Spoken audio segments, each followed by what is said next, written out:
സത്യസന്ധതയ്ക്ക് reward സ്ഥലം മാറ്റമോ? വയനാട്ടിലേക്കാണ്. Wayanad Mananthavady village officer Rajesh കുമാറിനെ ഭീഷണിപ്പെടുത്തിയ സംഭവത്തിൽ പോലീസ് അന്വേഷണത്തിന് നിർദ്ദേശം നൽകി ജില്ലാ കളക്ടർ. മണ്ണ് മാഫിയയുടെ ഭീഷണിയെ തുടർന്നാണ് വില്ലേജ് ഓഫീസറെ തൊണ്ടർനാട് വില്ലേജ് ഓഫീസിലേക്ക് സ്ഥലം മാറ്റിയതെന്നാണ് ആരോപണം. ഭീഷണിയുടെ സന്ദേശങ്ങളടക്കം ഉൾപ്പെടുത്തി രാജേഷ് കുമാർ നൽകിയ പരാതിയിലാണ് നടപടി. 9 മാസം തികയും മുമ്പാണ് ഈ സ്ഥലം മാറ്റം.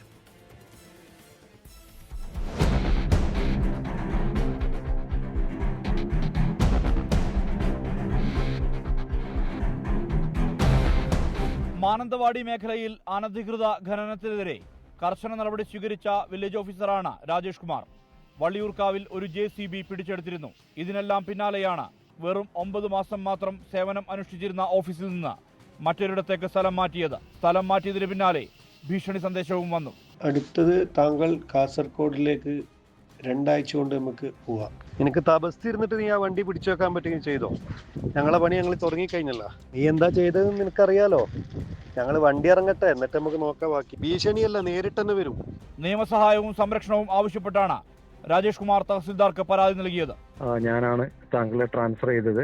ഇനി ഈ ഞങ്ങളുടെ വാഹനമൊക്കെ പുറത്തിറങ്ങിയ ശേഷം താങ്കളുടെ അടുത്തേക്ക് വന്ന് താങ്കൾക്കെതിരെ ഞങ്ങളടുത്ത് മറ്റു രീതിയിലുള്ള നടപടി സ്വീകരിക്കുമെന്നും പറഞ്ഞിട്ട് ഒരു ഭീഷണി രൂപേണയുള്ള ഒരു മെസ്സേജ് വരികയുണ്ടായത്. തഹസിൽദാർ റിപ്പോർട്ട് കളക്ടർക്ക് കൈമാറി. തുടർന്നാണ് പോലീസിനോട് അന്വേഷണം നടത്താൻ നിർദ്ദേശം നൽകിയിട്ടുള്ളത്. 10 വർഷത്തിലേറെയായി മാനന്തവാടി വില്ലേജ് ഓഫീസിൽ തുടർച്ചയായി ജോലി ചെയ്യുന്ന ജീവനക്കാർ ഉള്ളപ്പോഴാണ് 9 മാസത്തിനിടെ വില്ലേജ് ഓഫീസർക്ക് സ്ഥലം മാറ്റം ഉണ്ടാകുന്നത്.